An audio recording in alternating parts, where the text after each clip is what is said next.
be ready this time, or Assata preps her daughter for a road trip.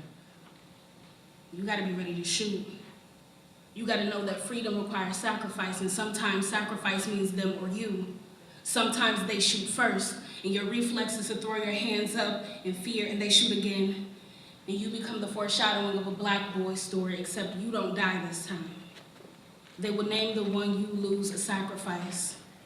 They will name the one they lose a crime and call your survival guilt. They will cuff you. Yes, you who is still healing from them whom you did not harm this time. One of them will take a finger to your wounds and dig, hoping to hear a new version of your truth, and you just have to scream.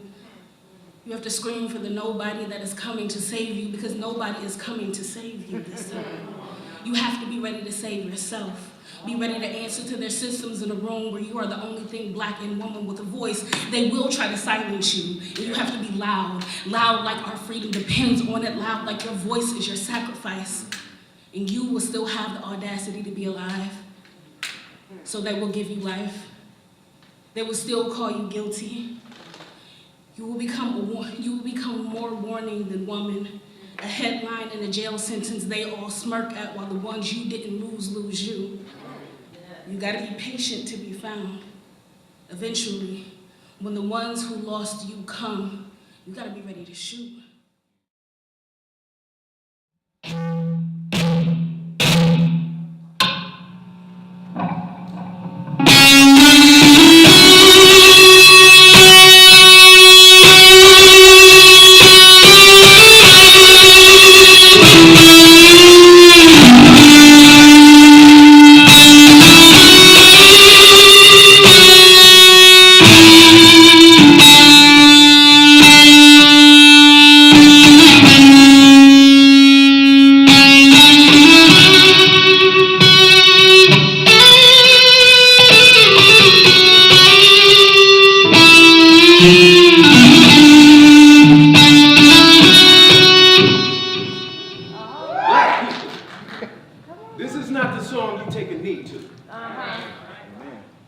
This is not the song you take a knee or sit down to. Say it.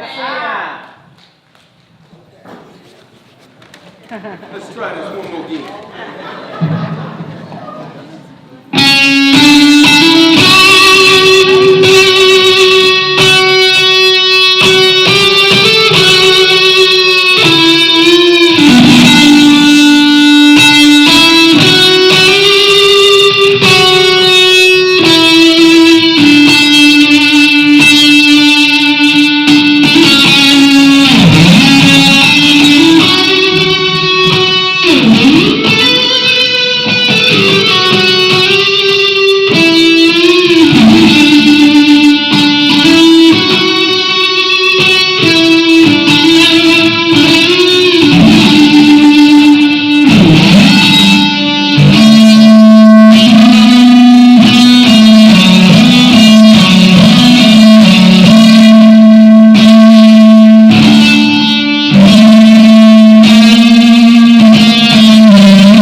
Without an ethic of love shaping the direction of our political vision and our radical aspirations, we are often seduced in one way or another into continued allegiance to systems of domination, imperialism, sexism, racism, classism.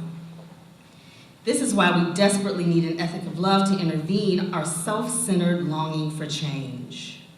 Fundamentally, if we are only committed to an improvement that is the political domination that we feel leads directly to our individual exploitation or oppression, we not only remain attached to the status quo, but we act in complicity with it, nurturing and maintaining those very systems of domination. Until we are all able to accept the interlocking, independent nature of systems of domination and recognize the specific ways that each system is maintained, we will continue to act in ways that undermine our individual quest for freedom and collective liberation struggle. A culture of domination is anti-love.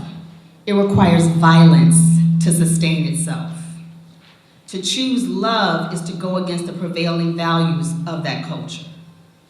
Many people feel unable to love either themselves or others because we don't know what love is.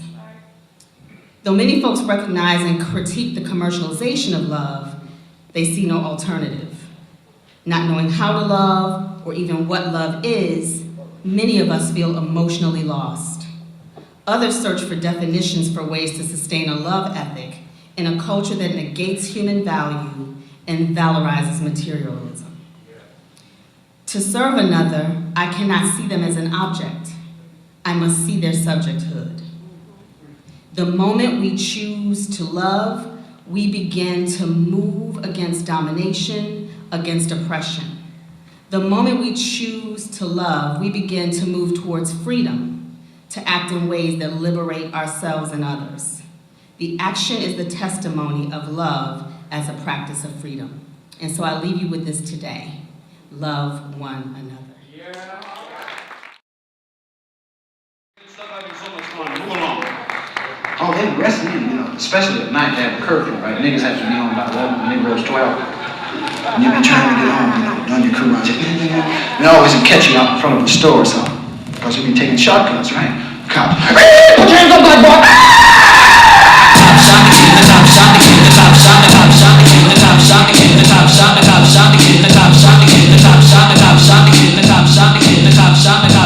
I don't want to hurt nobody. Hey. How y'all doing? All right. See, I got my name all messed up over there. It's cute. That face ain't though. I know it's been a while. Stopping up here and saying what's up to y'all. It's been a long time, but I still hear my voice on the radio, so it's all good. It's been quite a couple of years, but it seems like Nixon is back in office again. Then, talk about backslide. It's strange though, because throughout time and whatnot, I've always thought about myself as being an evolving comedian. And the times that I took away, even when I went to Africa and I came back and I decided not to use that terrible word, nigga. Just gonna let you know right now, I am a grown-up, and if you have children, you're gonna have to explain some things. However, when I came back, I did want to try to clean up my act, try to keep things all good so that everybody can enjoy the show. And one thing that I will say is that change that is great is, in Hollywood, because back in the day, JoJo Dancer never got its due. JoJo Dancer never got its due, but I saw that Black Panther got 9 Oscars. Nominations or something like that. It's a beautiful thing. Wakanda forever. You know what I'm talking about? Yeah. Right. I know that there's some white dude out there that's upset about that, but you know what? We're not gonna care about that goddamn. We're not gonna care about it. We got Wakanda forever, so it's all good. Right. And another thing that is obviously changed about Black Hollywood is the landscape. As we all know, lost one of our greats, Bill Cosby. Yeah. Now, I'm not going to talk too much about Bill. And me and Bill, we never really saw eye to eye on a lot of things because as an entertainer in the Black community, I always thought it was kind of productive to split our crafts, from what we do, from what is acceptable in society. That's not our thing. Our thing is to celebrate our struggles and be able to communicate comedically and support it. And you know what? To be completely honest,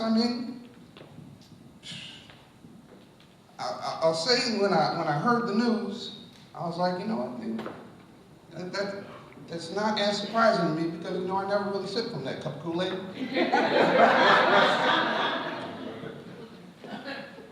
And to be personally honest, you know, usually those who cast the first stone are most full of shit. So, that surprised me. Not one bit. But at the same time, going back to this term that I was referring to earlier when it came to Nick, I stopped using it. And it was crazy the way that it kind of just vanished from my vocabulary. Everybody else at the same time was embracing that term in a different way. But when I did not use it, people weren't even really using it around me. And I was like, you know, this is a good thing. I turned on the radio the other day, and there was a song called Let the White Folks Say Nigga. And I was like, this is a rap song?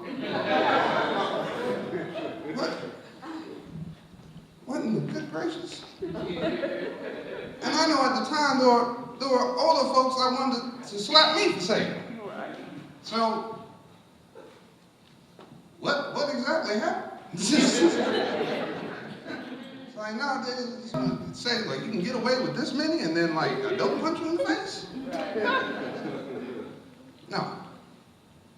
I would say for ourselves as black comedians, we strive very hard to maintain our integrity and make sure that we give you all our experiences to the fullest extent, you know, whether they be good or bad. Because Lord knows, you know, Mr. Pryor is no angel.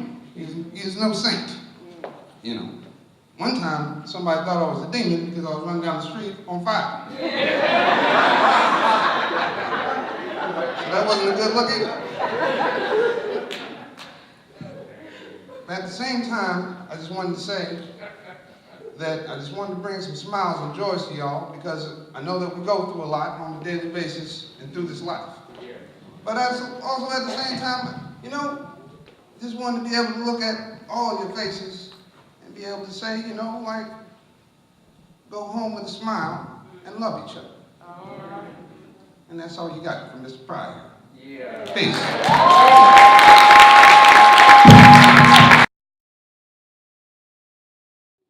In a few short days, the president will give a speech that has become an annual tradition in this nation, in the Chamber of Congress. He has in previous remarks stated that I am an example of somebody who's done an amazing job and is getting recognized more and more. That being the case, I thought it appropriate today to speak on the State of the Union. It is a union founded on a constitution with hallowed principles from high-minded, albeit slaveholders that sign it. But it is this duality that is the bedrock of our nation. Liberty and lynching, piety and perversion, generosity and genocide, freedom and fear. A divided government we have, equally abhorrent of the angry mob as the tyrannical king. A separation of power equally as paranoid of the right hand as of the left. And at the current moment, it seems we stand with no hands left. For more than 30 days and 30 nights, essential government workers toiled without wages. Contractors in food service, security, and janitorial fields missed a month's worth of pay. More than their life savings, some of them. And were not in a position to seek money from their father or a bridge loan, as it were. The immigration officials who were at the heart and on the front lines of this supposed crisis were unable to do their jobs. And those seeking asylum who had been waiting for up to 2 years had their names kicked to the back of the line. And with the current state of executive decision-making, may face deportation before they even receive a trial. And why? Must I argue that man is entitled to liberty? That he is the rightful owner of his own body? Is that a question for the Republicans? Involving a complex application of the principles of justice hard to be understood. I believe these truths to be self-evident. These men, women, and children are no different than the waves of European immigrants who sought and continue to seek refuge from political persecution, famine, and war. But we claim 4,000 suspected terrorists were detained at the border when it was a mere 6, and no convictions. We claim that there are some good neo-Nazis, and we don't need immigrants from, excuse me, shithole countries. Am I to argue that it is wrong to make men brutes? To rob them of their liberty, sunder their families? Am I to argue that children should not be placed in cages? I might as well be challenged to reaffirm that the earth is round. Is that to be settled by rules of logic and argumentation as a matter beset with great difficulty? No. This is about supremacy of the white variety. So what remains to be argued? That supremacy is not divine? That God did not establish it? That doctors of divinity are mistaken? There is blasphemy in the thought. That which is inhumane cannot be divine. Who can reason on such a proposition? They that can may, I cannot. The time for such argument is past. Whether we turn to the declarations of the past or the professions of the present, the conduct of this nation seems equally hideous and revolting. America is false to its past, false to its present, and solemnly binds herself to be false to its future. At a time like this, scorching irony, not convincing argument is needed. Oh, had I the ability, I could reach the nation's ear, I would today. Pour out a fiery stream of biting ridicule, blasting reproach, withering sarcasm, and stern rebuke. For it is not light that is needed, it is fire.